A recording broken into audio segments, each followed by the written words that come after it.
আসসালামু আলাইকুম।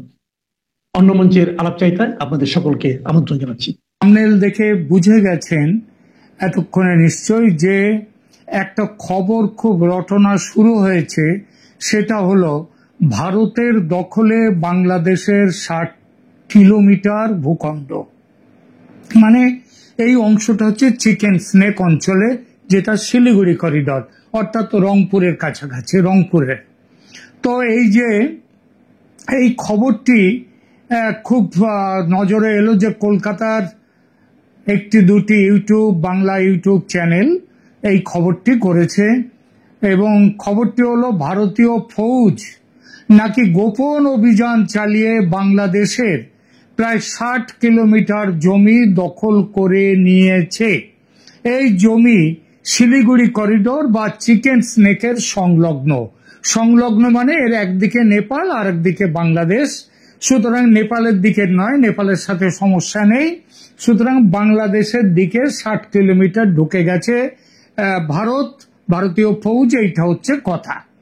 এখন এর ফলে কি হয়েছে? এই জমি দখল করার ফলে চিকেন স্নেক নাকি এখন আর মুরগির গলা নেই, সেটা হয়ে গেছে গন্ডারের গলা বা শুয়োরের গলা। এইরকমই কোনো প্রতিষ্ঠিত সংবাদ মাধ্যমের খবর নয় এটা। ভারত সরকারের পক্ষ থেকে বা বাংলাদেশ সরকারের পক্ষ থেকে, দুজনের পক্ষ থেকে, এই দুই দেশের পক্ষ থেকে এই বিষয়ে কেউ কোনো পুষ্টি করেনি। অবশ্য সরকার পুষ্টি না করলে বা প্রতিষ্ঠিত সংবাদ মাধ্যম কোনো খবর না দিলে সে খবর যে মিথ্যে হয়, গুজব হয় এমন তো নয়। এরকম অনেক দেশ নানা কারণে তারা আসল খবরটা দেয় না।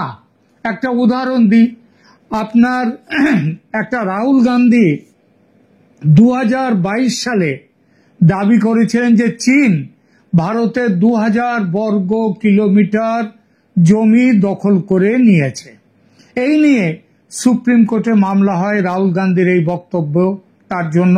সুপ্রিম কোর্ট রাহুলকে কঠোর ভাষায় ভর্ৎসনা করে বলে, কিভাবে আপনি জানলেন 2000 বর্গ কিলোমিটার দখল হয়েছে? কোনো বিশ্বাসযোগ্য প্রমাণ আছে? রাহুল প্রমাণ দিতে পারেননি। তবে তিনি প্রমাণ না দিতে পারলেও পরবর্তী সময়ে সত্যিকারের পরিস্থিতি দেখা গেছে গান্ধীর দাবি সম্পূর্ণভাবে সঠিক না হলেও এর পেছনে বাস্তব সামরিক ঘটনা রয়েছে। সেগুলো কি? উপগ্রহ চিত্রের মাধ্যমে দেখা গেছে চীন ভারতীয় ভূমিতে নতুন সামরিক ক্যাম্প এবং সুবিধা নির্মাণ করেছে। এটি স্যাটেলাইট চিত্রে দৃশ্যমান। বাফার জোন চুক্তির ফলে ভারত কমপক্ষে 2 কিলোমিটার প্রবেশ অধিকার হারিয়েছে। এটিও ভারতের সামরিক বিশ্লেষকদের দ্বারা যাচাই করা হয়েছে। গালওয়ান মানে লাদাখের সীমান্তের ওখানে 26টি পেট্রোলিং পয়েন্টের মধ্যে ভারত কমপক্ষে 2-3টি পয়েন্টে অ্যাক্সেস মানে যাওয়ার রাস্তা হারিয়েছে। তো এই সব মিলিয়ে এগুলো ছোটখাটো সীমান্তে এই ধরনের ব্যাপার চলতে থাকে অনেক সময়, কিন্তু রাহুল গান্ধী এইটাকে বেশি বাড়িয়ে বলে ফেলেছেন, অতিরঞ্জিত করেছেন, কিন্তু তার দাবি পুরোপুরি মিথ্যে নয়। তো এখানেও সুতরাং এটা তো ভারতও বলেনি, চীনও বলেনি যে তারা এত জমি দখল করেছে, চীন বলেনি ভারতের এত জমি দখল করেছে, ভারত সরকারও বলেনি চীনের এত জমি, চীন এসে তাদের এত জমি নিয়েছে। তবু একটা স্যাটেলাইট চিত্রের মাধ্যমে যে খবরটা এলো সেটা দিলাম, যেটা রাহুল গান্ধীর বক্তব্যকে একটু হলেও সেটার পক্ষে থাকে। শিলিগুড়ি করিডর বা চিকেন স্নেকের প্রসঙ্গে আসে। চিকেন স্নেকের কাছে ভারত বাংলাদেশের 60 কিলোমিটার জমি দখল করেছে। এই খবরটি কি তেমন পুরো মিথ্যে নাকি পুরো সত্যি কিংবা কিছু পরিমাণে সত্যি, সেটা একটু দেখা যাক। এই প্রশ্নের বিচার করতে আমরা মূল সংবাদ সূত্র যারা এই খবরটি প্রথম দিয়েছে তাদের কি দিয়েছে তারা, সেইটা একটু দেখি। গ্লোবাল গভর্নেন্স নিউজ, আবার বলি গ্লোবাল গভর্নেন্স নিউজ নামের একটি ওয়েব ম্যাগাজিন গত 31শে অক্টোবর একটি খবর দিয়েছে, যার হেডলাইনটা এরকম, একটু দেখে নিন। India reportedly expands control by 60 kilometre into chicken snake. এটা খবরটা দিচ্ছেন chicken snake corridor. Global governance news তারা নিজেদের সম্পর্কে বলছে যে Asia's first bilingual news portal for global news and updates. এবং এই যে এখানে তারা খবরের বিশদ বিবরণে কি লেখা হয়েছে, বিশদ এই যে এটা লেখাটা রিপোর্টিংটা করেছেন পুনম শর্মা নামে একজন সাংবাদিক। তিনি সাংবাদিক হিসেবে আমরা এক পুনম শর্মাকে চিনি, তিনি যথেষ্ট তিনি ইন্ডিয়া টুডের সাথে জড়িত এবং তিনি খুব ভালো সাংবাদিক, অনেক পুরনো সাংবাদিক। তিনি নাকি অন্য কেউ আমরা জানি না। যাই হোক, খবরের বিবরণে লেখা হয়েছে অ্যাকর্ডিং টু, কথাগুলো খেয়াল করবেন, অ্যাকর্ডিং টু আনভেরিফাইড রিপোর্টস, মানে অপরীক্ষিত সূত্র বা অপরীক্ষিত রিপোর্ট অনুযায়ী, in what could turn out to be one of the most dramatic strategic developments in South Asia in recent years, Indian forces have silently extended their operational control by almost 60 kilometers into the region popularly known as the chicken snake. তার মানে বলছে south এশিয়ার রাজনীতিতে এটা একটা ধামাকা নিয়ে আসবে। নাটকীয় একটা ঘটনা ঘটেছে যে ইন্ডিয়ার ফোর্স, ভারতীয় ফৌজ চুপি সারে বাংলাদেশের ভেতরে 60 কিলোমিটার, এখানে বাংলাদেশ কথাটা বলেনি, সেটা বলেছে পরে, সেটা একটু পরে বলেছে যে সেই এলাকা দখল করেছে। এরপরে চিকেন স্নেকের বর্ণনা চলেছে কিছুক্ষণ ধরে।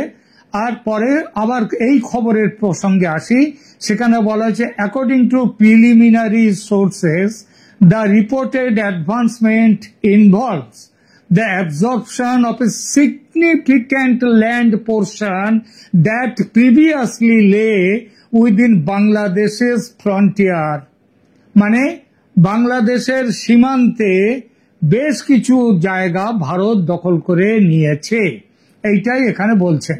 এরপরে আরো অনেক কথা এখানে তার বলেছে যে চিকেন স্নেকে কিভাবে কতটা কি যাবে। তাহলে মোদ্দা কথা হলো বাংলাদেশের ভেতরে ঢুকে ভারতীয় সেনা চুপি চুপি বাংলাদেশের 60 কিলোমিটার ভূখণ্ড বা জমি দখল করে নিয়েছে।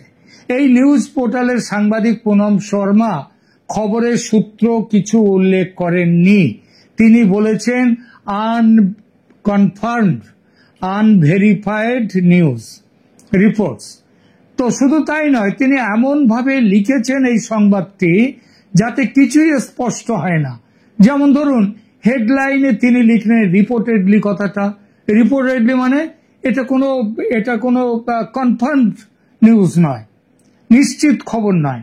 এরপর বিস্তারিত খবরের প্রথম লাইনে গিয়ে লিখলেন অ্যাকর্ডিং টু আনভেরিফাইড রিপোর্টস, মানে যে খবর ভেরিফাইড নয়। তারপর পুরো প্রতিবেদন জুড়ে কয়েক জায়গায় তিনি লিখছেন আনভেরিফাইড এবং ইয়েট টু কনফার্ম, এই ধরনের শব্দ। আর এই রকম বাজে একটা রিপোর্ট, তার উপর ভিত্তি করে যারা ভিডিও বানিয়ে বলে দিলেন শিলিগুড়ি করিডর মানে ভারতের চিকেন নেক, তার সংলগ্ন এলাকায় ভারতীয় সেনা বাংলাদেশের 60 কিলোমিটার জায়গা দখল করে নিয়েছে, মানে যুদ্ধ শুরু হয়ে গেছে এবং ভারত এগিয়ে চলেছে।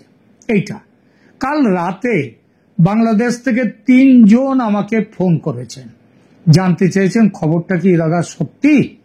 অনেক কষ্ট করে আমি খবরের উৎস বার করলাম, কারণ ইউটিউবার যারা এটা দিয়েছেন তারা কেউই এই সংবাদ সূত্র কোথায় পেয়েছেন সেটা বলেননি। আর সেই দেখার ফল হলো খবরটি যে শুধু গুজব তাই নয়, খুব কাঁচা হাতে তৈরি গুজব। কেন কাঁচা হাতে তৈরি গুজব বলছি? একটা কারণ তো ইতিমধ্যে বলেছি, আনকনফার্মড, আনভেরিফাইড, রিপোর্টেডলি ইত্যাদি ইত্যাদি বলে খবর পরিবেশন করা। এত গুরুত্বপূর্ণ একটা খবর এই রকম কাঁচা পরিবেশন করাটা উচিত নয়। আর এই কাঁচা খবরের ওপর গুজবটির জন্মদাতা তিনি অঙ্কেও কাঁচা। জমি দখলের হিসাব হয় দৈর্ঘ্য প্রস্থ সব মিলিয়ে। এটা করতে গেলে কিলোমিটার চলে না, লাগে বর্গ কিলোমিটার, অর্থাৎ দৈর্ঘ্যে কতটা নিয়েছে, চওড়ায় কতটা নিয়েছে। এখানে 60 কিলোমিটার বলে দিলাম আর হয়ে গেল। তার মানে কি ভারতের সেনা সোজা 60 কিলোমিটার ভেতরে ঢুকে গেছে? তাদের ডাইনে বাঁয়ে তারা কোনো কিছু তাদের অধিকারের মধ্যে না রেখেই ভেতরে ঢুকে গেছে? একটা কথা স্পষ্ট করে বলে দিই, ইতিপূর্বে আমার একাধিক ভিডিওতে বলেছি, ভারত বাংলাদেশে শক্তি প্রয়োগ করে সমস্যা মেটাতে চায় না, কারণ তাতে মানুষের প্রাণহানি ঘটে। তবে এটাও ভারত চায় না যে দেশটা ধর্মান্ধদের দখলে চলে যাক, পাকিস্তানের হাতে চলে যাক, বরং ভারত চায় প্রতিবেশী দেশ হিসেবে বাংলাদেশ সুস্থ থাকুক, শান্তিতে থাকুক, উন্নতি করুক। আর সেই লক্ষ্যে শান্তির পথে, গণতন্ত্রের পথে উত্তরণ ঘটাতে, বাংলাদেশের উত্তরণ ঘটাতে যেটা করা দরকার শান্তিপূর্ণভাবে, সেটাই ভারত সরকার করতে চাইছে। তার জন্যই ভারত বারবার চাপ দিয়েছে, সারা পৃথিবী জুড়ে ভারত তাদের দাবিকে পৌঁছে দিয়েছে যে ভারতে বাংলাদেশে যে নির্বাচন হতে যাচ্ছে সেই নির্বাচন ফ্রি, ফেয়ার অ্যান্ড ইনক্লুসিভ নির্বাচন হোক, আওয়ামী লীগও সেখানে থাকুক, সব দল সেখানে অংশ নিক, এবং সেই নির্বাচনে জিতে যারা আসবেন ক্ষমতায়, ভারত তাদের সঙ্গে থাকবে। আপনি প্রশ্ন করতেই পারেন যে আমি তো এত কথা বলছি, তাহলে এত যুদ্ধ প্রস্তুতি, এত ওই রাফাল নিয়ে যাওয়া, এত সেনা নিয়ে যাওয়া, এত সেখানে মিসাইল নিয়ে যাওয়া, এসব কেন? এই যে নোটাম ঘোষণা হলো আকাশে উঠতে পারবে না অন্য দেশে কোনো বিমান, এসব কেন? এর উত্তরে রামকৃষ্ণ পরমহংসদেবের কথামৃতের একটি কাহিনীর উল্লেখ করব এখানে। দেখুন, এক জায়গায় একটা মাঠ, জঙ্গল, সেখানে খুব রাগী আর ভীষণ বিষধর একটা সাপ ছিল। সেই সাপটার ভয়ে গ্রামের বালকরা মাঠে যেত না। একদিন এক সাধু যাচ্ছিলেন সেখান দিয়ে, সাপ ছুটে এলো তাকে দংশন করার জন্য, কামড়াবার জন্য। সাধু তাকে বললেন, তুমি খুব ভালোভাবেই জানো যে তোমার দংশনে ভীষণ বিষ আছে এবং তোমার দংশন পড়লে, তুমি কামড়ালে কেউ বাঁচবে না। তো ঈশ্বরের দেয়া প্রাণ নিয়ে তোমার লাভটা কি? তুমি আর দংশন করো না কাউকে। এখন থেকে অহিংসা ও ভালোবাসা হোক তোমার ধর্ম। সাপ বলল, তথাস্তু গুরুদেব। এরপর বেশ কিছুদিন কেটে গেছে। সাধু একদিন সেই পথে আবার যাচ্ছেন। শিষ্যের অর্থাৎ সাপটির খোঁজ করলেন তিনি। দেখলেন, খুঁজতে খুঁজতে দেখলেন যে সাপটা তো নিজে ছুটে এলোই না, বরং দেখলেন সে একদিকে নির্জীব, প্রায় মরার মতো হয়ে পড়ে আছে। সাধু জানতে চাইলেন, এ কি, এমন অবস্থা কি করে হলো তোমার? সাপ বলল, গুরুদেব, ওই যে ভালোবাসা আর অহিংসার মন্ত্র দিয়ে গেলেন আপনি, তারপর থেকে আমি আর কাউকে ভয় দেখাই না, কাউকে কামড়াতে যাই না। বালকের দল কাছে এলেও আমি ছুটে যাই না, আমি চুপ করে পড়ে থাকি। এটা দেখে ওদের সাহস বেড়ে গেল। ঢিল ছুঁড়ে, পাথরের টুকরো ছুঁড়ে মারতে লাগলো আমাকে, এমনকি কাছে এসে লাঠি দিয়েও মারে।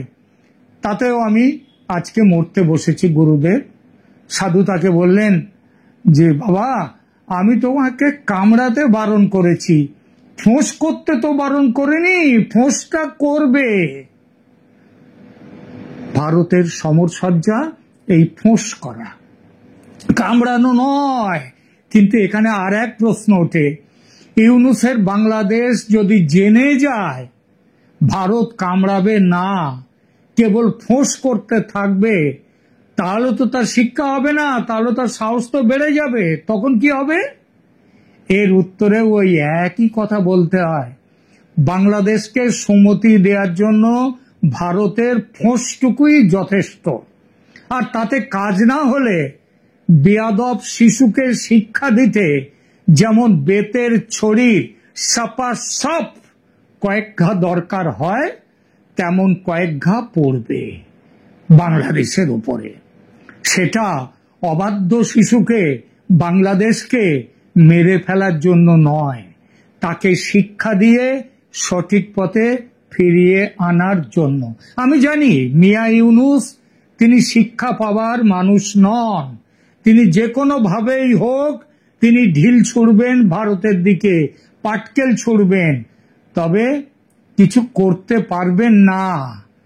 এবং তাকে ভারত ওই জন্যই চেষ্টা করছে ঠিকভাবে সহজভাবে জিনিসটাকে, সমস্যাটাকে মেটাবার। আপাতত এটুকুই, ধন্যবাদ। আবার বলে দিই একটা কথা, ভারত বাংলাদেশের কোনো জমি নেবে না। নমস্কার।